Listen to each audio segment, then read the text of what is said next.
হলো। Hello everyone, সবাইকে স্বাগত এক্সাম আড্ডা ইউটিউব চ্যানেলে। আমি তোমাদের সৌরভ স্যার। আজকে যে ক্লাস নিয়ে আলোচনা হবে ওটা হচ্ছে 2026 সালের 22শে জুলাইয়ের ইম্পর্টেন্ট কিছু বাছাই করা কারেন্ট অ্যাফেয়ার্স। এই কারেন্ট অ্যাফেয়ার্স এর কথা একটু বলি। হ্যাঁ, আমরা বিভিন্ন এক্সামের জন্য যে কারেন্ট অ্যাফেয়ার্স পড়ছি, এই কারেন্ট অ্যাফেয়ার্স আমাদের একটা সঠিক ওয়েতে পড়তে হবে। কিভাবে?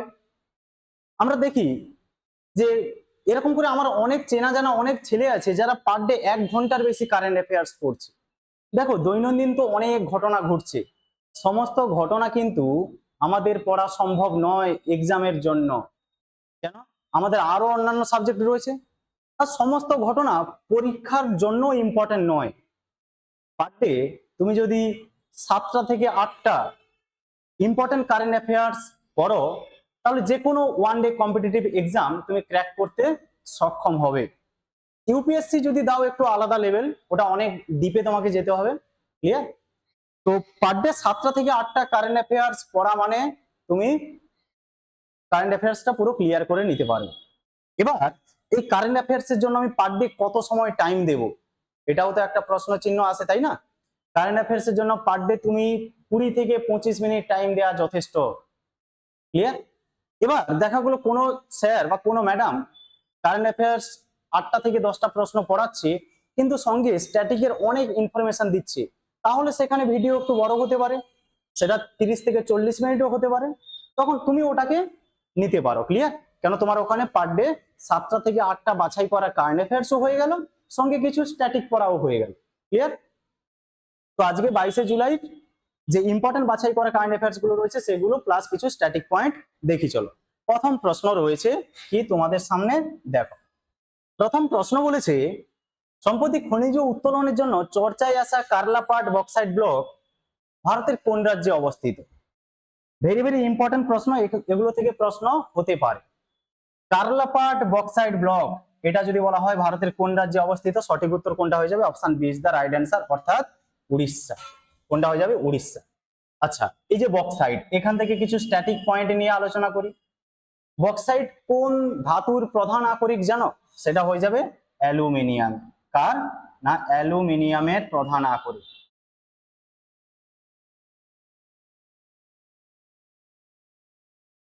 অ্যালুমিনিয়ামের প্রধান আকরিক। ক্লিয়ার? বোঝা গেল? চলো, অ্যালুমিনিয়ামের প্রধান আকরিক। ঠিক আছে। আচ্ছা, আমি কিছু ইনফরমেশন ইংলিশেও লিখবো আর বাংলাতেও লিখবো। ক্লিয়ার? তো তোমরা দুটো হচ্ছে কম্পেয়ার করে আমরা চলবো, এটা নোট করতে থাকবে একের পর এক। আচ্ছা, এটা একটা স্ট্যাটিক পয়েন্ট হাইলাইট করে নিও। অ্যালুমিনিয়ামের প্রধান আকরিক কোনটা? সেটা হয়ে যাবে বক্সাইট। আচ্ছা, এখানে তাহলে আরো কিছু পয়েন্ট বলি। জানো, এই যে কারলাপাট, কারলাপাট অভয়ারণ্য, কারলাপাট অভয়ারণ্য, কারলাপাট অভয়ারণ্য বা কারলাপাট ওয়াইল্ড লাইফ স্যাঞ্চুরি ভারতের কোন রাজ্যে আছে যদি বলা হয়, সেটা সঠিক উত্তর কোনটা হয়ে যাবে? সেটা হয়ে যাবে উড়িষ্যা। আচ্ছা, বন্যপ্রাণী অভয়ারণ্য বললাম, ভারতে টোটাল বন্যপ্রাণী অভয়ারণ্য কতগুলো রয়েছে জানো? রয়েছে 573টি। কয়টি রয়েছে? 573টি। হাইলাইট করে রাখবে। আচ্ছা, যখন আমরা বন্যপ্রাণী অভয়ারণ্য দেখলাম, এবার আমরা কিছু ন্যাশনাল পার্ক দেখে নিই। ভারতে টোটাল ন্যাশনাল পার্ক কতগুলো রয়েছে যদি বলা হয়? ন্যাশনাল পার্ক সেটা হয়ে যাবে 107টা। কয়টি বলো? 107টা হবে। এবার এই উড়িষ্যাতে ন্যাশনাল পার্ক কি কি রয়েছে? উড়িষ্যাতে যদি বলা হয় ন্যাশনাল পার্ক, তাহলে বলবো না, দুটি ন্যাশনাল পার্ক রয়েছে। কয়টি রয়েছে? দুটি। এই দুটি ন্যাশনাল পার্ক উড়িষ্যাতে কি কি রয়েছে? এক নম্বর হচ্ছে Bhitarkanika national park, Bhitarkanika national park. ঠিক আছে। আচ্ছা, আর 2 নম্বর কি রয়েছে? 2 নম্বর যদি দেখি, আমরা দেখবো Similipal national park, Similipal national park. শর্টে লিখে দিলাম। ক্লিয়ার? আচ্ছা, এই দুটো ন্যাশনাল পার্ক মনে রাখার একটা শর্ট ট্রিক্স আছে, জানো? যে উড়িষ্যা ভিতর থেকে সিম্পল, উড়িষ্যা ভিতর থেকে সিম্পল, উড়িষ্যা মানে হয়ে গেল রাজ্যের নাম উড়িষ্যা, ভিতর থেকে সিম্পল, ভিতর থেকে হয়ে যাবে কি? ভিতরকনিকা ন্যাশনাল পার্ক, আর সিম্পল থেকে হয়ে যাবে সিমলিপাল ন্যাশনাল পার্ক। ক্লিয়ার? চলো আরো কিছু পয়েন্ট দেখে নিই। এই উড়িষ্যাতে একটা বড় একটা ড্যাম রয়েছে জানো, এখানে হচ্ছে একটা পেজ নিয়ে লিখি। হ্যাঁ চলো, এগুলো হচ্ছে আমাদের জানতে হবে। এক মিনিট, এখানে লিখে এই তো ভালো হবে। আচ্ছা, 1 নম্বর এটা হবে উড়িষ্যা। উড়িষ্যা, এখানে যদি বলা হয়, এখানে 1 নম্বর পয়েন্ট কি আসতে পারে? Longest dam. Longest dam. ভারতের দীর্ঘতম বাঁধ কি নাম রয়েছে? আমরা সবাই জানি হীরাকুদ রয়েছে। কি রয়েছে? হীরাকুদ। হীরাকুদ ড্যাম বা হীরাকুদ বাঁধ। এটা কেমন বাঁধ বললাম? এটা হচ্ছে লংগেস্ট বাঁধ, মানে দীর্ঘতম বাঁধ। এটার দৈর্ঘ্য কত রয়েছে যদি বলা হয়, সেটা হয়ে যাবে 25.79 কিলোমিটার। ক্লিয়ার? বোঝা গেল? এটার দৈর্ঘ্য জিজ্ঞেস করে, হাইলাইট করে রেখো। আচ্ছা, এছাড়া আর কি দেখবো আমরা এখানে? এই হীরাকুদ ড্যাম কোন নদীর উপর রয়েছে যদি বলা হয়, সেটা হয়ে যাবে মহানদী। কি বলো? মহানদী, রিভার। ক্লিয়ার? এগুলো স্ট্যাটিক পয়েন্ট। হ্যাঁ, মহানদীর উপর রয়েছে ভারতের দীর্ঘতম বা লংগেস্ট ড্যাম হীরাকুদ, যেটা উড়িষ্যা রাজ্যে রয়েছে। আচ্ছা, এখানে দেখলাম লংগেস্ট, তাহলে আরো দুটো জিনিস দেখি এখানে। আর ড্যাম থেকে কি কোশ্চেন আসে? লার্জেস্ট। Largest dam. ভারতে যদি বৃহত্তম বাঁধ বলা হয়, তাহলে আমরা কি বলবো? সেটা হয়ে যাবে ভাকরা বাঁধ। কি হয়ে যাবে? ভাকরা বাঁধ বা ভাকরা ড্যাম। এটা কোন নদীর ওপর রয়েছে যদি বলা হয়, এটা হয়ে যাবে না সুতলেজ নদীর ওপর। কোন নদীর ওপর? সুতলেজ রিভার। ক্লিয়ার? শর্টে লিখে দিচ্ছি, সুতলেজ রিভারের ওপর। ক্লিয়ার? আচ্ছা, এটা যদি বলা হয় ভাকরা ড্যাম কোন রাজ্যে অবস্থিত, সেটা হয়ে যাবে কোথায়? না হিমাচল প্রদেশ। বোঝা গেল? হিমাচল প্রদেশে রয়েছে ভারতের বৃহত্তম বাঁধ ভাকরা বাঁধ। লংগেস্ট মানে দীর্ঘতম বাঁধ কোথায় রয়েছে? উড়িষ্যাতে রয়েছে হীরাকুদ ড্যাম বা হীরাকুদ বাঁধ। আচ্ছা, এখানে আরো একটা পয়েন্ট আমরা দেখি, হাইয়েস্ট। ঠিক আছে, হাইয়েস্ট ড্যাম যদি বলা হয়, ভারতের উচ্চতম বাঁধ কোনটা রয়েছে? উচ্চতম, উচ্চতাই বেশি। হ্যাঁ, সেটা হয়ে যাবে কোনটা? না তেহরি। কোনটা হয়ে যাবে? তেহরি বাঁধ বা তেহরি ড্যাম। এই তেহরি বাঁধ বা তেহরি ড্যাম, এটা কোন নদীর ওপর রয়েছে যদি বলা হয়, সেটা হয়ে যাবে ভাগীরথী। ঠিক আছে, ভাগীরথী রিভার। বোঝা গেল? আচ্ছা, যদি বলা হয় এই তেহরি ড্যাম বা তেহরি বাঁধ ভারতের কোন রাজ্যে রয়েছে, সেটা হয়ে যাবে কোন রাজ্য বলো? হয়ে যাবে ইউকে, অর্থাৎ উত্তরাখণ্ডে রয়েছে। ক্লিয়ার? তাহলে আমরা তিনটা বড় বড় ড্যাম দেখলাম, একটা হচ্ছে লংগেস্ট, একটা লার্জেস্ট, আর একটা হাইয়েস্ট। ক্লিয়ার? আশা করি কোনো বুঝতে অসুবিধা নেই। আচ্ছা, এখানে আমরা আগের একটা জিনিস দেখলাম না, এখানে একটা জিনিস আমরা স্কিপ করলাম। কি বলতো? বলেছে বক্সাইট। এই বক্সাইট উৎপাদন, এই বক্সাইট উৎপাদনে ভারতের প্রথম রাজ্য কোনটা রয়েছে? বক্সাইট উৎপাদনে 1 নম্বরে রয়েছে, 1 মিনিট,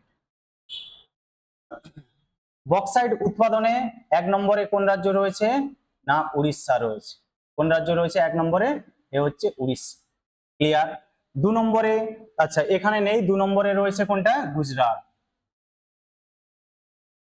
গুজরাট রয়েছে কত নম্বরে? 2 নম্বরে। ক্লিয়ার? বক্সাইট উৎপাদনে উড়িষ্যা 1 নম্বরে, গুজরাট 2 নম্বরে। ক্লিয়ার? আচ্ছা, 3 নম্বরে কে আসবে? ঝাড়খণ্ড আসবে। 4 নম্বরে কে আসবে? ছত্তিশগড় আসবে। 5 নম্বরে কে আসবে? না মহারাষ্ট্র আসবে। কিন্তু এখানে একটা কথা বলি, তোমাদের বক্সাইট উৎপাদনে যে 5টা রাজ্য মনে রাখতে হবে না, তোমরা দুটো মনে রাখলেই হবে, যে প্রথম কোন রাজ্য রয়েছে? উড়িষ্যা, দ্বিতীয় রয়েছে গুজরাট। ক্লিয়ার? কোশ্চেন এই দুটো থেকেই হতে পারে, বাকি এগুলো না দেখলেও চলবে। ক্লিয়ার হলো? চলো এরপরে প্রশ্ন দেখি। চলো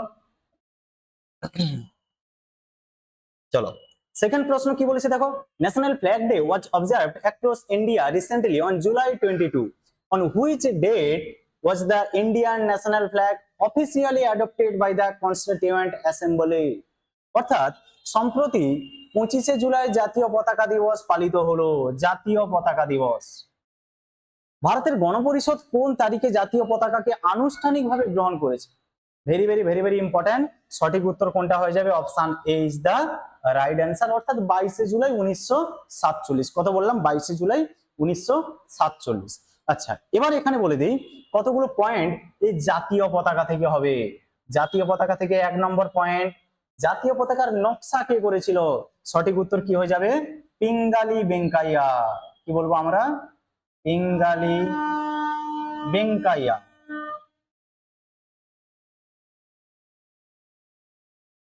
বোঝা গেল 1 নম্বর। আচ্ছা, 2 নম্বর জাতীয় পতাকা থেকে আর কি প্রশ্ন হতে পারে? যে জাতীয় পতাকার দৈর্ঘ্য ও প্রস্থ কত? বিভিন্ন এক্সামে এসেছে। হ্যাঁ, দৈর্ঘ্য ও প্রস্থ, দৈর্ঘ্য ও প্রস্থ সেটা যদি বলে কত হয়ে যাবে? 3:2 হয়ে যাবে। Very very very very important, star mark এটাতে দিয়ে রেখো। হ্যাঁ, ক্লিয়ার হলো? আচ্ছা, আমরা জাতীয় পতাকার মাঝে দেখে না, এখান থেকে আরো একটা প্রশ্ন হয়ে যাবে। আমরা জাতীয় পতাকার মাঝে এরকম একটা চক্র দেখতে পাই না? যে চক্রে এরকম করে অনেকগুলো ডান্ডা থাকে, স্পোকস থাকে, হ্যাঁ কি না? বোঝা গেল?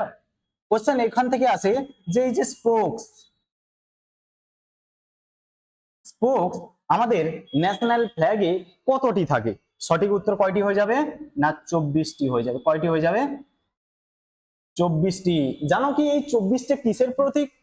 আমরা ছবিতে আছে, আমরা শুধু দেখি, কিন্তু আমরা এর ভেতরে কোনো কিছু বোঝার চেষ্টা করি না। এই 24টা হচ্ছে গতিশীলতার প্রতীক। 24 ঘন্টাকে নির্দেশ করছে, গতিশীলতার প্রতীক হবে এই 24টি স্পোকস বা ডান্ডা। ক্লিয়ার হলো? আচ্ছা, এখান থেকে আরো প্রশ্ন আসবে যে জাতীয় পতাকা দিবস তাহলে কবে? না 20শে জুলাই। কবে বলো? 20শে জুলাই। তাহলে 20শে জুলাই থেকে আরো কিছু ইম্পর্টেন্ট ডে রয়েছে, ওগুলো দেখে নেই চলো। 20শে জুলাই 1 নম্বর পয়েন্ট, 20শে জুলাই। ঠিক আছে, প্রথমে কি পেলাম? National flag day. Flag day, clear? আচ্ছা, 2 নম্বর কি হতে পারে? World brain day. কি ডে বলো? World brain day. ঠিক আছে। আচ্ছা, 3 নম্বর কি হতে পারে? 3 নম্বর, আচ্ছা এখানে 3 নম্বর দিয়ে এ করে দেই। আরেকটা কি ডে রয়েছে বলো তো? পাই ডে। কি ডে বলো? পাই ডে। ক্লিয়ার? পাই ডে। বোঝা গেল? সব কত তারিখে? 22শে জুলাই রয়েছে। আচ্ছা, এখানে বলবো পাই ডে। পাই ডে, পাইর মান কত বলতো? 22/7। জানো কি এই ইম্পর্টেন্ট কতগুলো ডে আছে যেগুলো আমরা সহজে ট্রিক্সের থ্রু মনে রেখে দিতে পারবো। মুখস্থর কোনো ব্যাপারই নেই এখানে। যেমন পাইর মান রয়েছে 22/7, কিভাবে মনে রাখবো চলো তাহলে দেখি। আচ্ছা, 22, আমরা এই 22কে কি মাস বলতে পারবো? মাস? 22 নম্বর মাস বলে কোনো মাস হয় কি? না। কেন? মাস তো 12তেই শেষ। তাহলে 22কে আমি মাস বলতে পারবো না, কিন্তু আমি 22কে কি বলতে পারবো? তারিখ বলতে পারবো। তাহলে 22 তারিখ। আচ্ছা, 22 তারিখ। 1 মিনিট, বোঝা গেল? 22 তারিখ হবে এটা। হ্যাঁ, এটা হচ্ছে ডেট। বোঝা গেল? আচ্ছা, 7, এই 7কে আমি কি মান্থ বলতে পারবো? মান্থ? 7 নম্বর মাস।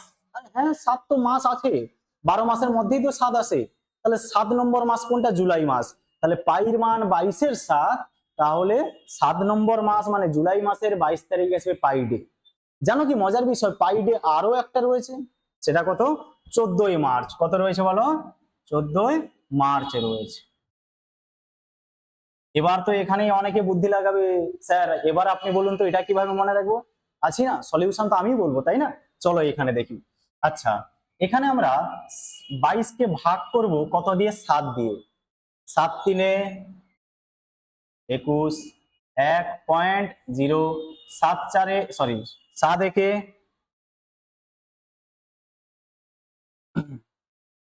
চলো 7×1=7, 3×0, 7×4=28, এরকম করে 0, এরকম করে আরো অনেক বেরোবে, অনেক।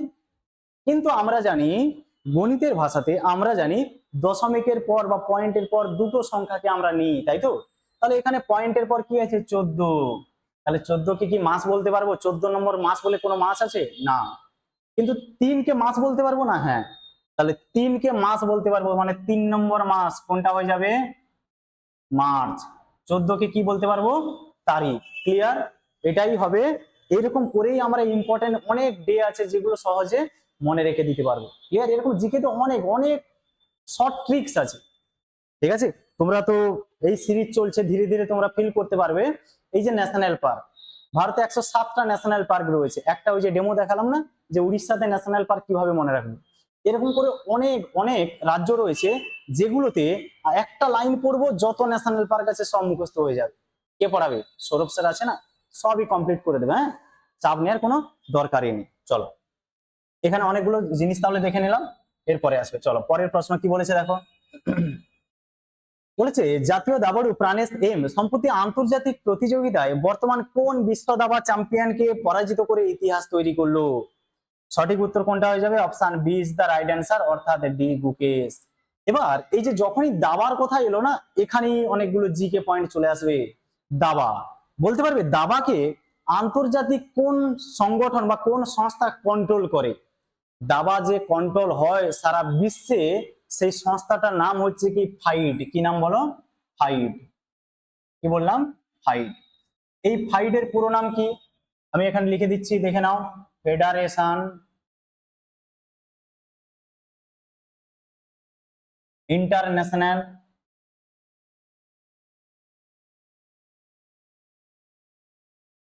ফেডারেশন ইন্টারন্যাশনাল দিস, বোঝা গেল? ইসছে, বোঝা গেল? এটা কেমন শব্দ? এটা একটা ফার্সি শব্দ। কেমন বললাম? এটা এটা একটা ফার্সি শব্দ। ক্লিয়ার? এই জন্য একটু যে ডিস এসছে, কেমন শুনতে শুনতে কেমন লাগছে না একটা। তো এখানে এটার যদি ইংরেজি নাম বলা হয়, তাহলে সেটা হয়ে যাবে কি? ইন্টারন্যাশনাল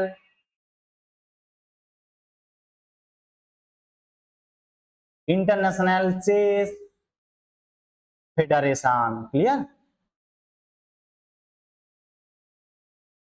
বোঝা গেল?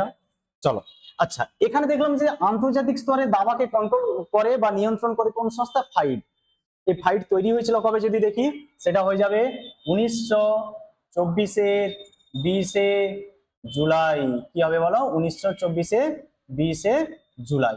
এই কারণে এই 20 জুলাইকে আমরা পালন করি কি ডে? না, ইন্টারন্যাশনাল চেস ডে। বোঝা গেল? এটা হচ্ছে হাইলাইট করে রেখো। ক্লিয়ার হলো? চলো, এখান থেকে আরো অনেক প্রশ্ন হবে, যে ফাইট তৈরি হয়েছিল কোথায়?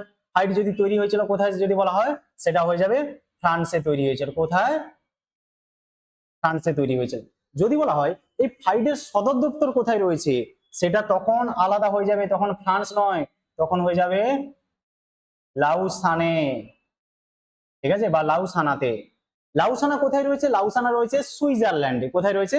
সুইজারল্যান্ডে। ক্লিয়ার? তাহলে ফাইট তৈরি হয়েছে ফ্রান্সে, আর হেডকোয়ার্টার রয়েছে কোথায়? সুইজারল্যান্ডের লাউসানাতে। তৈরি হয়েছে 1924-এর 20 জুলাই। সেই কারণে 20 জুলাইকে পালন করে কি বলো? না, ইন্টারন্যাশনাল চেস ডে। আচ্ছা, এখানে আরো অনেক পয়েন্ট রয়েছে। চলো তাহলে এটা আলাদা পেজ নিয়ে লিখে দেখাই, তাই না? কেন এগুলো থেকে আমাদের কোশ্চেন হবে। চলো, grand master. Grand master. Clear? Grand master, এখান থেকে প্রশ্ন কি আছে? 1 নম্বর, first grand master. First grand master. ঠিক আছে? প্রথম গ্র্যান্ড মাস্টার ভারতীয়। ঠিক আছে? এটা সবই কিন্তু গ্র্যান্ড মাস্টার, এটা হচ্ছে ইন্ডিয়া করে নিও। হ্যাঁ, তাহলে আমাদের বুঝতে সুবিধা হবে। ক্লিয়ার? ফার্স্ট গ্র্যান্ড মাস্টার ইন্ডিয়ার কে হবে? ভারতের কে হবে? না, বিশ্বনাথ আনন্দ। কি বলবো আমরা? বিশ্বনাথন আনন্দ। এক মিনিট, ঠিক আছে? বিশ্বনাথ আনন্দ। ক্লিয়ার? আচ্ছা, এ কেমন? এ হচ্ছে পুরুষ, তাই না? নামটা শুনেই আমরা কি মনে করছি? না, এ হচ্ছে কি? না, ম্যান, অর্থাৎ পুরুষ। হ্যাঁ, ক্লিয়ার? বোঝা গেল? চলো, এবার যদি বলা হয় না first grand master, grand master, ঠিক আছে, ফিমেল, তখন কে হয়ে যাবে? সবই কিন্তু ইন্ডিয়ার। হ্যাঁ, ফিমেল বললে কে হয়ে যাবে? না, সুব্বা রায়ন হয়ে যাবে। কে হয়ে যাবে বলো? না, সুব্বা। ঠিক আছে? সুব্বা রায়ন। ঠিক আছে? সুব্বা রায়ন। রাজ লক্ষ্মী রয়েছে, শুধু সুব্বা রায়নটা মনে রাখলে তোমরা উত্তর করতে পেরে যাবে। ক্লিয়ার হলো? চলো, এরপরে আরো একটা পয়েন্ট দেখি, যেটা ভেরি ভেরি ইম্পর্টেন্ট আমাদের বেঙ্গলে, বাংলার ছেলে মেয়েদের জন্য। বলবে first Bengal grand master, Bengal grand master, অর্থাৎ বাংলার প্রথম গ্র্যান্ড মাস্টার কে ছিল? তখন নাম কি বলবো আমরা? দিব্যেন্দু বড়ুয়া। কি বলবো? দিব্যেন্দু বড়ুয়া বলবো। হ্যাঁ, দিব্যেন্দু বড়ুয়া। ক্লিয়ার? বোঝা গেল? আচ্ছা, এখানে আর একটা পয়েন্ট হাইলাইট করে নাও। এই যে দেখছো এখানে, এই কালারটাই আশা করি বুঝতে পারবে। এই যে বিশ্বনাথ আনন্দ, এ হচ্ছে কেমন? এ হচ্ছে 1 নম্বরে ছিল, হ্যাঁ কি না? কালারটা দেখা যাচ্ছে তো? হ্যাঁ, 1 নম্বর। আর এই দিব্যেন্দু বড়ুয়া, এ কত নম্বর হবে? 2 নম্বর হবে। ভারতের দিক থেকে দিব্যেন্দু বড়ুয়া 2nd নম্বরে, কিন্তু বাংলার দিক থেকে 1 নম্বরে। ক্লিয়ার হলো? আশা করি কোনো বুঝতে অসুবিধা নেই। চলো এরপরের প্রশ্ন তাহলে দেখা যাক নাকি? চলো। আচ্ছা, ক্লাসের শেষে যতগুলো প্রশ্ন হবে, ঠিক আছে, 8টা প্রশ্ন রয়েছে আজকের টপ। এই 8টা প্রশ্নের এক ঝলক আমরা রিভিশনও করে নেব। ক্লিয়ার? চলো এবার দেখো 4 নম্বর প্রশ্ন বলেছে, সম্প্রতি কোন মন্ত্রক বৈজ্ঞানিক উপায়ে খনি বন্ধ করা এবং পরিত্যক্ত খনি ভূমির পরিবেশগত পুনরুদ্ধারের ওপর ভারতের প্রথম পর্যবেক্ষণ রিপোর্ট আরোহ প্রকাশ করেছে? কোন মন্ত্রক করেছে এটা বলেছে। আচ্ছা, আগে বলে দিই যে এই রিপোর্টে কি বলা হয়েছে। আসলে এই রিপোর্টে বলা হয়েছে যে সকল খনি থেকে এখন খনিজ উত্তোলন হচ্ছে না, ঠিক আছে, যেগুলো থেকে আগে উত্তোলন হয়েছিল কিন্তু এখন উত্তোলন হচ্ছে না, তাহলে ওগুলো এমনি পড়ে রয়েছে। ওই খনি অঞ্চলগুলোকে বৈজ্ঞানিক উপায়ে যাতে বন্ধ করে ওখানে সবুজ বনায়ন করা যায় এবং জলাশয় নির্মাণ করে সুন্দর করে পরিবেশের ভারসাম্য বজায় রাখা যায়, তার কারণে কি করা হয়েছে না আরোহ রিপোর্ট প্রকাশ করেছে। কোন দপ্তর করেছে যদি বলা হয়, সেটা হয়ে যাবে সঠিক উত্তর অপশন বি, অর্থাৎ মিনিস্ট্রি অফ কোল। কোনটা হয়ে যাবে? Ministry of coal. আচ্ছা, কোল, এখান থেকে একটা জিকে পয়েন্ট হবে, coal India limited. Coal India limited এর হেডকোয়ার্টার যদি বলা হয়, হেডকোয়ার্টার কোথায় বলবো আমরা? কোথায় রয়েছে না কলকাতাতে রয়েছে। কোথায় বলো? কলকাতাতে রয়েছে। হ্যাঁ, বোঝা গেল? কলকাতাতে কোল ইন্ডিয়া লিমিটেডের সদর দপ্তর রয়েছে। ক্লিয়ার? চলো। আচ্ছা, যদি বলা হয় কোল, এই কোল উৎপাদনে ভারতের প্রথম রাজ্য কোনটা? উৎপাদন, উৎপাদন, কোল উৎপাদনে ভারতের 1 নম্বরে কে রয়েছে না উড়িষ্যা রয়েছে। কি রয়েছে? উড়িষ্যা রাজ্য। ক্লিয়ার? আচ্ছা, অনেকে যখনই কয়লার নাম এলো না, অনেকে কি বলবে? ওই যে ঝরিয়া ঝাড়খণ্ডে রয়েছে, অনেকে কিন্তু ঝাড়খণ্ড বলবে, কিন্তু একদম ভুল উত্তর। যদি বলা হয় সঞ্চয়ের দিক থেকে ভারতের কোন রাজ্য প্রথম স্থানে রয়েছে কয়লা সঞ্চয়ের দিক থেকে, তখন আসবে কে? ঝাড়খণ্ড। কিন্তু উৎপাদনের দিক থেকে বললে হবে উড়িষ্যা, আর রিজার্ভের দিক থেকে রিজার্ভের দিক থেকে হবে ঝাড়খণ্ড। ক্লিয়ার? বোঝা গেল? আশা করি এখানে ক্লিয়ার হলো। হ্যাঁ, এটা হাইলাইট করে রেখো এই দুটো। হ্যাঁ, বোঝা গেল? চলো, এখানে তেমন কিছু নেই মোটামুটি। চলো এরপরের প্রশ্ন দেখি। আসলে কি বলতো, প্রশ্ন এমন রয়েছে না, কোনোটাতে ইনফরমেশন বেশি আসবে, কোনোটাতে অল্প আসবে। ক্লিয়ার? চলো এরপরে দেখো 5 নম্বর প্রশ্ন বলছে, ভারত সরকার দ্বারা প্রকাশিত সাম্প্রতিক তথ্য অনুযায়ী বিশ্বজুড়ে মোট তুলা চাষের ক্ষেত্রফলের মানে কাল্টিভেশন এরিয়া অনুসারে ভারত কততম স্থানে রয়েছে? চাষের দিক থেকে যে বেশি পরিমাণ জমি যে চাষ করছে, তুলো চাষের ক্ষেত্রে ব্যবহার করছে, সেই দিক থেকে ভারত বিশ্বে কত নম্বর স্থানে রয়েছে? সঠিক উত্তর হয়ে যাবে অপশন এ, প্রথম স্থানে রয়েছে। কিন্তু কিন্তু উৎপাদন এবং ব্যবহারের দিক থেকে বললে ভারত আসবে 2nd নম্বরে। ক্লিয়ার? চলো তাহলে এখানে কাল্টিভেশন এরিয়া অনুসারে 1 নম্বরে, কিন্তু যদি বলা হয় উৎপাদন ও ব্যবহার, উৎপাদন ও ব্যবহার,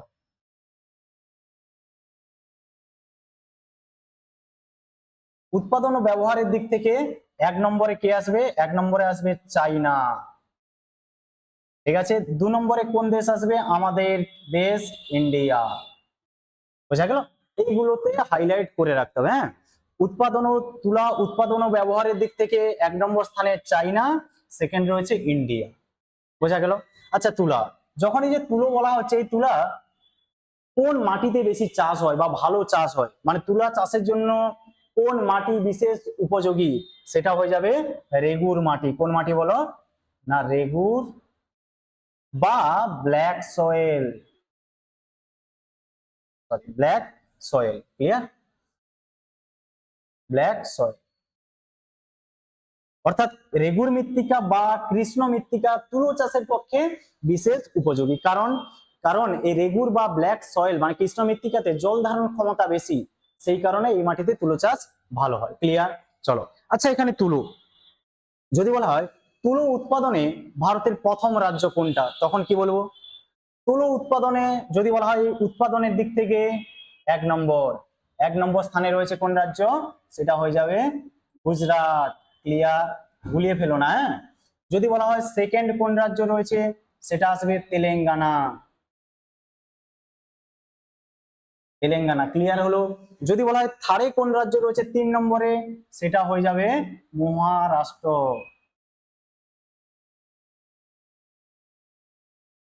ক্লিয়ার? মহারাষ্ট্র। এখানেও একটা অনেকে এটাই ভাববে স্যার তুলো তুলো চাষের জন্য রেগুর মৃত্তিকা বেশি উপযোগী, মহারাষ্ট্রে 1 নম্বর স্থানে হবে, কিন্তু নয়। তুলো চাষের জন্য তুলো উৎপাদনের ক্ষেত্রে প্রথম রাজ্য হবে গুজরাট, আর মহারাষ্ট্র আসবে 3 নম্বর স্থানে। হ্যাঁ, গুলিয়ে ফেলো না।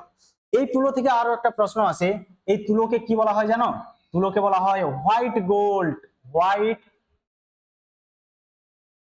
হোয়াইট গোল্ড হোয়াইট গোল্ড অর্থাৎ সাদা সোনা বলা হয়। তুলোকে কি বলা হয়? হোয়াইট গোল্ড বা সাদা সোনা বলা হয়। হাইলাইট করে রেখো। ক্লিয়ার? তাহলে তুলো চাষের দিক থেকে 1 নম্বরে ভারত, উৎপাদনের দিক থেকে প্রথম চায়না, আমাদের দেশ সেকেন্ড। তুলো চাষের জন্য কেমন মৃত্তিকার দরকার? রেগুর বা ব্ল্যাক সয়েল, রেগুর বা কৃষ্ণ মৃত্তিকা।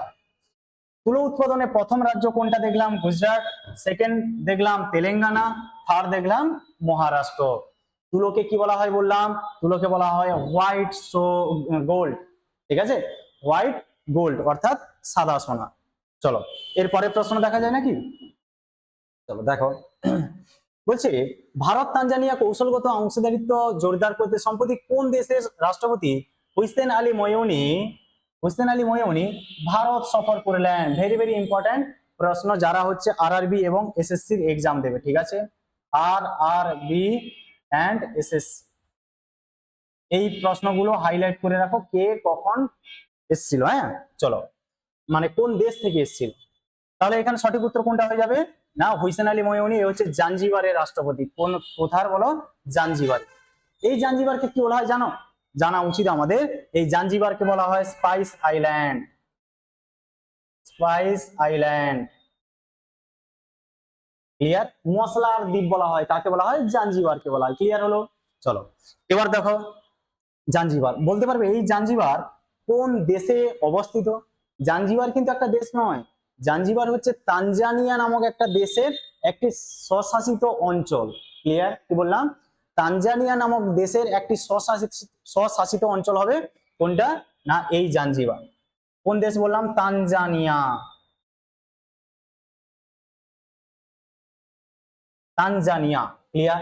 যদি বলা হয় তানজানিয়া দেশটা কোথায় রয়েছে, সেটা হচ্ছে ইস্ট আফ্রিকাতে রয়েছে। ঠিক আছে? ইস্ট আফ্রিকাতে রয়েছে। ক্লিয়ার হলো? তো এখানে দেখে নিও, কোশ্চেন এখান থেকে হয় না, কিন্তু জাঞ্জিবার কোন দেশের অংশ যদি বলা হয়, সেটা হয়ে যাবে তানজানিয়া। তানজানিয়া থেকে স্ট্যাটিক পয়েন্ট যদি দেখি, তানজানিয়ার যদি দেখি ক্যাপিটাল, তাহলে কি হয়ে যাবে? ডোডোমা হয়ে যাবে। কি হয়ে যাবে বলো? ডোডোমা। ক্লিয়ার? 2 নম্বর যদি দেখি কারেন্সি, কি বলবো বলো? কারেন্সি। কারেন্সি কি হবে না, তানজানিয়ান সিলিং। কি বলবো? তানজানিয়ান, শর্টে লিখে দিই তানজানিয়ান সিলিং। এই তানজানিয়াতে আর একটা ইম্পর্টেন্ট পয়েন্ট কি রয়েছে জানো? চলো বলে দিই। আফ্রিকা মহাদেশ, আফ্রিকা মহাদেশের সর্বোচ্চ পর্বত শৃঙ্গ কি বলতো? আফ্রিকার সর্বোচ্চ পর্বত শৃঙ্গ মাউন্ট কিলিমানজারো। কিলিমানজারো। হ্যাঁ, এই মাউন্ট কিলিমানজারো কোথায় রয়েছে? এই তানজানিয়াতেই রয়েছে। Very very important. আফ্রিকার সর্বোচ্চ পর্বত শৃঙ্গ মাউন্ট কিলিমানজারো কোন দেশে? তানজানিয়াতে অবস্থিত। ক্লিয়ার হলো? চলো এখান থেকে আর কি রয়েছে? আচ্ছা, এখান থেকে আরো অনেক পয়েন্ট রয়েছে, চলো যেগুলো আমরা এখানে দেখব। এখানে আমরা দেখলাম যে স্পাইস আইল্যান্ড, স্পাইস আইল্যান্ড অর্থাৎ কি দেখলাম এখানে না, স্পাইস আইল্যান্ড বলেছে। এই স্পাইস আইল্যান্ড হচ্ছে মশলার দ্বীপ। কিন্তু যদি বলা হয় ভারতে সবচেয়ে বেশি মশলা কোথায় উৎপন্ন হয়, মানে ভারতে মশলা উৎপাদনের প্রথম রাজ্য, সেটা হয়ে যাবে 1 নম্বরে, ঠিক আছে, ফার্স্ট হয়ে যাবে কোন রাজ্য? মধ্যপ্রদেশ। কোন রাজ্য হয়ে যাবে বলো? মধ্যপ্রদেশ। ক্লিয়ার? বোঝা গেল? আচ্ছা, যখনই মশলার কথা আসবে না, তখন কিন্তু অনেকে কেরলকে বলবে, কিন্তু কেরল নয়। ভারতের সবচেয়ে বেশি মশলা উৎপাদিত রাজ্য হচ্ছে মধ্যপ্রদেশ, আর কেরলকে বলা হয় ভারতের মশলার বাগান। কি বলা হবে? ভারতের মশলার বাগান। হ্যাঁ, ভারতের মশলার বাগান কাকে বলা হবে? কেরলকে বলা হয়। কাকে বলা হয় বলো? কেরলকে বলা হয়। ক্লিয়ার? বোঝা গেল? আচ্ছা, এই কেরলের বর্তমান নাম কিন্তু পরিবর্তন হয়েছে, সবাই আমরা জানি। কেরলকে বর্তমানে কি নামে আমরা চিনি? কেরালাম নামে চিনি, তাই না? চলো, এই কেরলে আরো অনেক পয়েন্ট রয়েছে। এই কেরল হচ্ছে একমাত্র রাজ্য যেখানে বা যে রাজ্যে দুটো ক্লাসিক্যাল ডান্স রয়েছে। একটা হচ্ছে কথাকলি আর একটা রয়েছে মোহিনীঅট্টম। ক্লিয়ার? বোঝা গেল? একটা মাত্র রাজ্য যার দুটো ক্লাসিক্যাল ডান্স। আচ্ছা, ক্লাসিক্যাল ডান্সের কথা একটু বলে দিই। টোটাল ক্লাসিক্যাল ডান্স কতগুলো রয়েছে জানো? 8টা রয়েছে। কিন্তু কোন কোন জায়গায় এই ক্লাসিক্যাল ডান্সের সংখ্যা 9টিও বলেছে। সঙ্গীত নাটক একাডেমির মতে ভারতে ধ্রুপদী নৃত্য বা ক্লাসিক্যাল ডান্সের সংখ্যা কয়টি? 8টি। কিন্তু যদি বলা হয় মিনিস্ট্রি অফ কালচারাল অ্যাফেয়ার্স এর মতে ভারতে ক্লাসিক্যাল ডান্সের সংখ্যা কয়টি? তখন আসবে 9টি। অর্থাৎ 9টি যে সংখ্যা বলেছে, কে বলেছে না, ভারতের যে সাংস্কৃতিক মন্ত্রণালয় রয়েছে, মিনিস্ট্রি অফ কালচারাল অ্যাফেয়ার্স, ওই অ্যাফেয়ার্স বা ওই সংস্থা কি বলেছে? 9টি ক্লাসিক্যাল ডান্সের কথা বলেছে। ক্লিয়ার? কোনোদিন হচ্ছে এরপরে ডান্স নিয়ে একটা স্ট্যাটিক জিকের একটা ক্লাস নিয়েই নেবো, ঠিক আছে? ক্লাসিক্যাল ডান্স পড়তে অনেক ভালো লাগবে, ঠিক আছে? ওখানে অনেক ইম্পর্টেন্ট পয়েন্ট রয়েছে যেগুলো বিভিন্ন এক্সামে ঘুরিয়ে ফিরে আসবে। ক্লিয়ার? চলো এরপরে প্রশ্ন দেখো। আচ্ছা, এখানে ভারতকে কেরলকে ভারতের মশলার বাগান বলা হয়, কেন বলা হয় বলতো?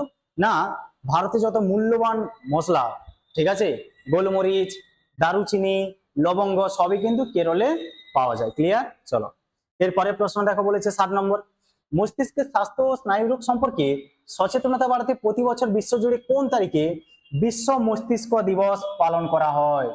বিশ্ব মস্তিষ্ক দিবস, ওয়ার্ল্ড ব্রেন ডে। বলো, পড়ালাম একটু আগে পড়িয়েছি, প্রথম 2-3 নম্বরের কোশ্চেনের দিকে সম্ভবত এটা ছিল। 22শে জুলাই ওয়ার্ল্ড ব্রেন ডে। সঠিক উত্তর কোনটা হবে বলো? Option C is the right answer, 22শে জুলাই। আচ্ছা, 22শে জুলাই আর কি কি পেয়েছিলাম বলো, মনে আছে? 22শে জুলাই আমরা 1 নম্বর পেয়েছিলাম কি বলতো? ন্যাশনাল। আবার লিখছি, হ্যাঁ, আমার লিখতে কোনো অসুবিধা নেই, আমি একটা জিনিসকে 3-4 বার করে রিপিট করাবো যাতে ক্লাসেই পড়াটা হয়ে যায়। হ্যাঁ, ভিডিও যখন দেখবি ওখানেই যেন 50% করা হয়ে যায়, এটা চেষ্টা আমি আমার দিক থেকে 100% করবো। ক্লিয়ার? চলো তাহলে কি বলবো? ন্যাশনাল ফ্ল্যাগ ডে পেয়েছিলাম না? National flag day. বোঝা গেল? আচ্ছা, 2 নম্বর কি রয়েছে বলো? আর world brain day, world brain day.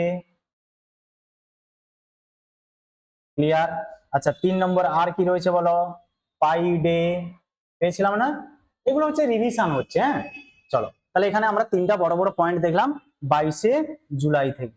আচ্ছা, এখানে আরো একটা জিকে বলে দিই। হ্যাঁ, জানো এই যে ওয়ার্ল্ড ব্রেন ডে 2026, এই ওয়ার্ল্ড ব্রেন ডে বা বিশ্ব মস্তিষ্ক দিবস এর থিম কি ছিল এই বছর? সেটা হয়ে যাবে না ব্রেন হেলথ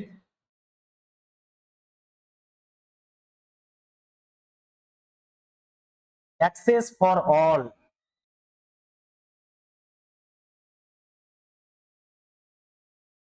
বোঝা গেল? এটা হচ্ছে 2026-এর থিম। হাইলাইট করে রেখো কিন্তু, হ্যাঁ, এটা কিন্তু আসার মতো প্রশ্ন, brain health access for all. আচ্ছা, এখানে বাকি এই যে তারিখগুলো রয়েছে এগুলো থেকেও কিছু দেখে নিয়ে আসো। আচ্ছা, 20শে জুলাই এটাকে কি পালন করা হয় বলো তো? ওই যে বললাম না, ইন্টারন্যাশনাল, ঠিক আছে, ইন্টারন্যাশনাল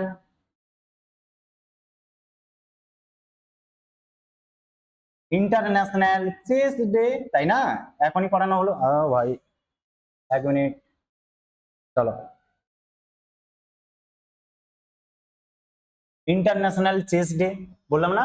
আন্তর্জাতিক দাবা দিবস। কেন না, ফাইট তৈরি হয়েছিল কবে বললাম? 1924 20 জুলাই।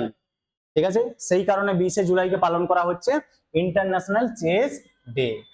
ক্লিয়ার? আচ্ছা, এখানে 21 জুলাই থেকে যদি দেখি 21 জুলাই কি পালন করা হয়। 21 জুলাই আমরা পশ্চিমবঙ্গে আগের সরকার কি পালন করা শুরু করেছিল 21 জুলাইকে? শহীদ দিবস। তাহলে আমি এটা বলতে পারি শহীদ দিবস, শহীদ দিবস। শহীদ দিবস কোথায়? এটা হচ্ছে আমাদের ওয়েস্ট বেঙ্গল। ক্লিয়ার? পশ্চিমবঙ্গ সরকার শহীদ দিবস 21 জুলাই পালন করত। এছাড়া 21 জুলাই আরো রয়েছে বেলজিয়াম জাতীয় দিবস, বেলজিয়ামের জাতীয় দিবস এই 21 জুলাই। এছাড়া 21 জুলাই আর কি আছে জানো? একটা মজার পয়েন্ট আছে, যেটা পরীক্ষায় আসবে না কিন্তু শুনে তোমাদের হয়তো ভালো লাগবে। মদ্যপান গ্রহণের বা মদ্যপানের যে আইনি সম্মতি দিবস, সেটা হচ্ছে 21 জুলাই। ঠিক আছে, যে মদ পান করতে গেলে যে বয়সটা দরকার, সেটা নিয়েও আলোচনা হয়েছিল 21 জুলাই। সেই কারণে এই দিনটাকে পালন করা হয়, কিন্তু একদম এক্সামে আসার জন্য উপযুক্ত প্রশ্ন নয় এটা। ক্লিয়ার? চলো, শহীদ দিবস। আচ্ছা, এখানে দেখলাম পশ্চিমবঙ্গের শহীদ দিবস পালন করা হচ্ছে 21 জুলাই, কিন্তু যদি বলা হয় আমাদের দেশে জাতীয় শহীদ দিবস কবে পালন করা হয় বলতো? জাতীয় শহীদ দিবস বললে সেটা হয়ে যাবে 30 জানুয়ারি। আচ্ছা, এটা হচ্ছে জাতীয়, এখানে লিখে দিই জাতীয়। জাতীয় শহীদ দিবস বললে কত বলবো? 30 জানুয়ারি। বোঝা গেল? 1948 30 জানুয়ারি মহাত্মা গান্ধীকে হত্যা করা হলো, সেই কারণে 30 জানুয়ারিকে পালন করা হয় জাতীয় শহীদ দিবস। এছাড়া এই 30 জানুয়ারিকে আরো একটা দিবস হিসেবে আমরা পালন করি, সেটা হচ্ছে কুষ্ঠ প্রতিরোধ দিবস। কি দিবস? কুষ্ঠ প্রতিরোধ দিবস। ক্লিয়ার? চলো, এগুলো হাইলাইট করে রাখো। হ্যাঁ, আচ্ছা, এখানে অনেকে কিন্তু এবার অফলাইনে যারা স্টুডেন্ট থাকে, ঠিক আছে, আমি যখন ক্লাস নিতে যাই ওখানে অফলাইনে অনেক স্টুডেন্ট থাকে, কিছুজন প্রশ্ন করে, স্যার শহীদ দিবস 30 জানুয়ারি, মহাত্মা গান্ধী মারা গিয়ে হত্যা করা হয়েছিল ওই দিনই পালন করা হচ্ছে কেন? আরো তো অনেক শহীদ ছিল, তাহলে ওদের গুলো কেন পালন করা হচ্ছে না? দেখো, ভারতবর্ষে শহীদ অনেক রয়েছে, সবাই তো আর একই তারিখে মারা যায়নি, একই না। তো তাহলে আলাদা আলাদা তারিখে মারা গেছে, তাহলে শহীদ আমি কোনটাকে ধরবো?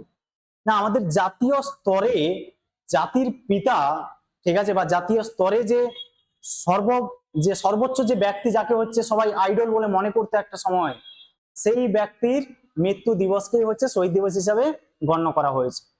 কারণ শহীদ অনেক রয়েছে, সবার তো আলাদা আলাদা করে ধরা যাবে না। এই কারণে যাকে হচ্ছে প্রধান মনে করা হয়েছিল, সেই সময় থেকেই শহীদ দিবস পালন করা হচ্ছে, তারই মৃত্যু দিবস। ক্লিয়ার হলো? আচ্ছা, এখানে আর কি বলবো? 23 জুলাই। আচ্ছা, এটা একটু ইরেজ করে দিই। ক্লিয়ার? 23 জুলাই, 23 জুলাই থেকে একটা কোশ্চেন আসে, 23 জুলাই কি রয়েছে? 23 জুলাই আমরা পালন করি কি না, ন্যাশনাল হবে। ঠিক আছে, এটা ইন্টারন্যাশনাল নয়, এটা হবে national, national broadcast broadcast day. ঠিক আছে, ন্যাশনাল ব্রডকাস্ট, এটা সি হবে, হ্যাঁ, CAST, ন্যাশনাল ব্রডকাস্ট ডে, অর্থাৎ জাতীয় সম্প্রচার দিবস। ক্লিয়ার হলো? Very very very very important point, এগুলো হাইলাইট করে রাখো। ক্লিয়ার? তাহলে এখানে 20 জুলাই দেখলাম ইন্টারন্যাশনাল চেস ডে, 21 জুলাই দেখলাম শহীদ দিবস, ঠিক আছে, আর 22 জুলাই দেখলাম national flag day, world brain day, pi day, 23 জুলাই দেখলাম ন্যাশনাল ব্রডকাস্টিং বা ব্রডকাস্ট ডে। ক্লিয়ার হলো? চলো, এরপরের প্রশ্ন দেখো, আজকের লাস্ট প্রশ্ন 8 নম্বর। হ্যাঁ, কি বলছে? কেন্দ্রীয় মন্ত্রী জ্যোতিরাদিত্য সিন্ধিয়া সম্প্রতি কোন রাজ্যের লোকাডং হলুদের মূল্য শৃঙ্খল বাড়াতে মিশন গোল্ডেন স্পাইস চালু করলেন, বা সরি করেছেন, এখানে আগেই করে দিয়েছে। হ্যাঁ, চলো, সঠিক উত্তর কোনটা হয়ে যাবে? Option B is the right answer, অর্থাৎ মেঘালয়। কি হবে বলো? মেঘালয়। আচ্ছা, মেঘালয় থেকে যদি বলা হয় মেঘালয়ের রাজধানী কি রয়েছে, মেঘালয়ের রাজধানী কি বলতো? যদি বলা হয় সেটা হবে শিলং। কি হবে বলো? শিলং। ক্লিয়ার? হাইলাইট করে রেখো। আচ্ছা, যদি বলা হয় মেঘালয়ের বর্তমান CM, সে হয়ে যাবে কে? কনরাড। ঠিক আছে, কনরাড সাংমা। কনরাড সাংমা, এই সাংমাটা মনে রাখলেই হয়ে যাবে কোথাকার? না মেঘালয়ের মুখ্যমন্ত্রী। আচ্ছা, এই মেঘালয়ে কি রয়েছে বলতো? আমরা সবাই জানি সর্বাধিক বৃষ্টিবহুল স্থান মেঘালয়ের মৌসিনরামে, মেঘালয়ের মৌসিনরাম, তাই না? চেরাপুঞ্জি মৌসিনরাম কোথায় রয়েছে? এই মেঘালয়তে রয়েছে। ঠিক আছে, সর্বাধিক বৃষ্টিবহুল স্থান, এটাও হাইলাইট করে নিও। ক্লিয়ার হলো? আচ্ছা, এখানে লকাডং হলুদ জানো এটা কি কাজে ব্যবহার করা হয় জানো? মূল্যবান যে ঔষধ তৈরিতে ব্যবহার করা হয় এই লকাডং হলুদ। ক্লিয়ার হলো? আশা করি কোনো বুঝতে অসুবিধা হচ্ছে না। চলো, এরপরে আমরা এত সময় যতগুলো প্রশ্ন দেখলাম সেগুলোর একটু কুইক রিভিশন করি 2 থেকে 3 মিনিটের মধ্যে। চলো, সবাই উত্তর দেওয়ার চেষ্টা করবে। চলো, বলেছে সম্প্রতি খনিজ উত্তোলনের জন্য চর্চায় আসা কার্লাপাট বক্সাইট ব্লক ভারতের কোন রাজ্যে রয়েছে? সঠিক উত্তর কোনটা হয়ে যাবে বলো? না উড়িষ্যা হয়ে যাবে। কোনটা হয়ে যাবে? উড়িষ্যা হয়ে যাবে। ক্লিয়ার? 2 নম্বর প্রশ্ন কি বলেছে দেখো, সম্প্রতি 22শে জুলাই জাতীয় পতাকা দিবস পালিত হল। ভারতের গণপরিষদ কোন তারিখে জাতীয় পতাকাকে আনুষ্ঠানিকভাবে গ্রহণ করেছিল? সঠিক উত্তর কোনটা হয়ে যাবে বলো? সবাই জানো। ঠিক আছে, আমরা এখনই পড়লাম, সেটা হয়ে যাবে 22শে জুলাই 1947 সাল, তাই না? ক্লিয়ার? চলো, 3 নম্বর প্রশ্ন কি বলেছে দেখো, বলেছে ভারতীয় দাবাড়ু প্রাণেশ এম সম্প্রতি আন্তর্জাতিক প্রতিযোগিতায় বর্তমান কোন বিশ্ব দাবা চ্যাম্পিয়নকে পরাজিত করে ইতিহাস তৈরি করেছেন? সঠিক উত্তর কোনটা হয়ে যাবে বলো? ডি গুকেশ। কি বলা হবে? ডি গুকেশ। ক্লিয়ার? এবার এখানে অনেকগুলো পয়েন্ট দেখেছিলাম, তোমরা আগেই দেখলে যে ভারতের প্রথম গ্র্যান্ড মাস্টার কে ছিল, ভারতের প্রথম মহিলা গ্র্যান্ড মাস্টার কে ছিল, বাংলার প্রথম গ্র্যান্ড মাস্টার কে ছিল, পেয়েছিলাম না? এই যে দাবা, এটাকে কন্ট্রোল করে কোন সংগঠন বা কোন সংস্থা, তার সেটা কোথায় তৈরি হয়েছিল? ফাইট, এই যে ফাইট কন্ট্রোল করে না, ফাইট কোথায় তৈরি হয়েছিল? তৈরি হয়েছিল ফ্রান্সে। হেডকোয়ার্টার কোথায় রয়েছে? হ্যাঁ, সুইজারল্যান্ডের লাউসানে। ক্লিয়ার? 1924-এ তৈরি হয়েছিল। পয়েন্টগুলো আমরা দেখলাম আগের প্রশ্নগুলোতে। চলো, এরপরে দেখো 4 নম্বর প্রশ্ন, বলছি সম্প্রতি কোন মন্ত্রক বৈজ্ঞানিক উপায়ে খনি বন্ধ করা এবং পরিত্যক্ত খনি ভূমির পরিবেশগত পুনরুদ্ধারের উপর ভারতের প্রথম পর্যবেক্ষণ রিপোর্ট আরও প্রকাশ করেছে? সঠিক উত্তর কোনটা হয়ে যাবে? না মিনিস্ট্রি অফ, ঠিক আছে, মিনিস্ট্রি অফ, শর্টে লিখে দেই কোল। কি বলা হবে? মিনিস্ট্রি অফ কোল এই রিপোর্টটা প্রকাশ করেছে। ক্লিয়ার হলো? চলো, এরপরে দেখো আর 4টা প্রশ্ন রয়েছে। বলেছে ভারত সরকার দ্বারা প্রকাশিত সাম্প্রতিক তথ্য অনুযায়ী বিশ্বজুড়ে মোট তুলা চাষের ক্ষেত্রফলের দিক থেকে ভারত কততম স্থানে রয়েছে? ক্ষেত্রফলের দিক, কাল্টিভেশন এরিয়া অনুসারে ভারত কত নম্বরে বলো? না ভারত রয়েছে ফার্স্ট, প্রথম স্থানে রয়েছে। ক্লিয়ার? কিন্তু উৎপাদন এবং ব্যবহার সেই দিক থেকে হবে সেকেন্ড নম্বরে। আচ্ছা, এখানে আরেকটা কথা বলবো, ভারতে যে তুলো উৎপাদন হয় তার ম্যাক্সিমামটা কেনে কোন দেশ জানো? সবচেয়ে বেশি ভারত থেকে তুলো কেনে কোন দেশ? সেটা হয়ে যাবে ইউএসএ, অর্থাৎ আমেরিকা। ক্লিয়ার? সবচেয়ে সর্বাধিক ক্রেতা দেশ ভারতের কোনটা? আমেরিকা। আচ্ছা, তারপরে দেখো 6 নম্বরে বলছে ভারত তানজানিয়া কৌশলগত অংশীদারিত্ব জোরদার করতে সম্প্রতি কোন দেশের রাষ্ট্রপতি হুসেন আলী মইউনি ভারত সফর করলেন? সঠিক উত্তর কোনটা হয়ে যাবে বলো? জাঞ্জিবার। ঠিক আছে, জাঞ্জিবার। ক্লিয়ার হলো? চলো, এবার বলেছে দেখো 7 নম্বর, বলছে মস্তিষ্কের স্বাস্থ্য ও স্নায়ুরোগ সম্পর্কে সচেতনতা বাড়াতে প্রতি বছর বিশ্বজুড়ে কোন তারিখে বিশ্ব মস্তিষ্ক দিবস বা ওয়ার্ল্ড ব্রেন ডে পালিত হলো? বলো, সঠিক উত্তর কোনটা হয়ে যাবে? এখন 2 বার লিখলাম, তো এখন হয়ে যাবে সঠিক উত্তর কোনটা বলো? না 22শে জুলাই, তাই না? সঠিক হয়ে যাবে 22শে জুলাই। এই আর থিম কি রয়েছে এটাও বললাম, ব্রেন হেলথ। ঠিক আছে, অ্যাক্সেস ফর অল 2026-এর থিম আছে, থিম হলো এটাই বললাম না। চলো, লাস্ট প্রশ্ন দেখো, বলছে কেন্দ্রীয় মন্ত্রী জ্যোতিরাদিত্য সিন্ধিয়া সম্প্রতি কোন রাজ্যের লোকাডং হলুদের মূল্য শৃঙ্খল বাড়াতে মিশন গোল্ডেন স্পাইস চালু করেছে? সঠিক উত্তর কোনটা হয়ে যাবে? মেঘালয় হয়ে যাবে। কোনটা হয়ে যাবে? না মেঘালয়। ক্লিয়ার? চলো, আচ্ছা, আশা করি পুরো ভিডিওটা সবারই ভালো লাগলো। ঠিক আছে, 8টা টপ প্রশ্ন এবং অনেক জিকে পয়েন্ট দেখলাম। আমি ইনফরমেশন গুলো বাংলা এবং ইংরেজি দুটোতেই লিখলাম। ঠিক আছে, মিক্সড করে চলতে হবে, কেন অনেকেই আছে যারা এই কারেন্ট অ্যাফেয়ার্স পড়ে সিজিএল দেবে। সিজিএল এর প্রশ্ন তো বাবু বাংলায় হবেই না, তাই না? তাহলে আমাদের ওখানে ইংলিশ লাগবে। তো আমি এখানে মিক্সড করে বলছি, মানে আশা করি তোমাদের কারোরই কোনো অসুবিধা হবে না। ঠিক আছে, বুঝতে পারলে? যদি ভিডিওটা ভালো লাগে অবশ্যই লাইক, শেয়ার অ্যান্ড সাবস্ক্রাইব করে পাশে থেকো। ক্লিয়ার? চলো, থ্যাংক ইউ।